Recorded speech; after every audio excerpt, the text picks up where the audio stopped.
चीननं 2020 मध्ये भारताच्या भूभागावर घुसखोरी केली होती. या मुद्द्यावरून 2 दिवसापासून लोकसभेत गदारोळ बघायला मिळतोय. विरोधी पक्षनेते राहुल गांधी यांनी 4 स्टार्स ऑफ डेस्टिनी या प्रकाशित न झालेल्या पुस्तकातला संदर्भ देत लोकसभेत भारत चीन सीमावाद आणि मोदी सरकारचं चीनबाबतचं धोरण यावर बोट ठेवलं आणि मग काय, सभागृहात झालेला गोंधळ देशभर चर्चेचा विषय बनला. 4 स्टार्स ऑफ डेस्टिनी हे पुस्तक लिहिलंय माजी लष्कर प्रमुख मनोज मुकुंद नरवणे यांनी. तब्बल 44 मिनिटं राहुल गांधींनी चीनी आक्रमणाचा आणि घुसखोरीचा मुद्दा उपस्थित करत माजी लष्कर प्रमुख मनोज नरवणे यांच्या अप्रकाशित असलेल्या पुस्तकाचा संदर्भ दिला. 2020 मध्ये भारत चीनचा कालवणच्या खोऱ्यात संघर्ष झाला, तेव्हा नरवणे हे भारताचे लष्कर प्रमुख होते. 4 स्टार्स ऑफ डेस्टिनी या पुस्तकानुसार पूर्व लडाख मधल्या गलवान इथं भारतीय आणि चीनी सैन्यामध्ये संघर्ष झाला होता.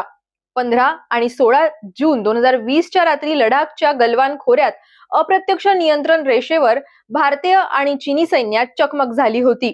यामध्ये एका कर्नलसह 20 भारतीय लष्करी जवान हे शहीद झालेत. चीनी बाजूने झालेल्या नुकसानीची अधिकृतपणे कधीही माहिती देण्यात आली नाही.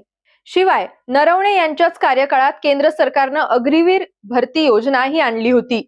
याला विरोधी पक्षांनी आक्षेप नोंदवला होता. या योजनेबाबत सुद्धा या पुस्तकामध्ये टीका करण्यात आलेली आहे. आता जनरल नरवणे यांच्या आत्मचरित्रात भारताच्या लष्करी कारवाया आणि सरकारच्या धोरणांशी संबंधित मजकूर आहे. यामुळेच पुस्तकाचं प्रकाशन हे लांबणीवर पडलं.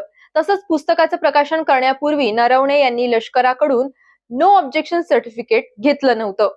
हे पुस्तक प्रकाशित न झाल्यानं त्याचा संदर्भ घेऊ नये असं म्हणत संरक्षण मंत्री राजनाथ सिंह यांनी पुस्तकाच्या संदर्भावर लोकसभेत आक्षेप घेतला.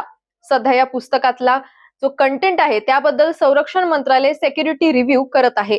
पण आता राहुल गांधी यांनी चीन धोरणाबाबत या पुस्तकाचा संदर्भ घेत केंद्र सरकारवर हल्ला केल्यानं हे पुस्तक पुन्हा एकदा चर्चेत आहे.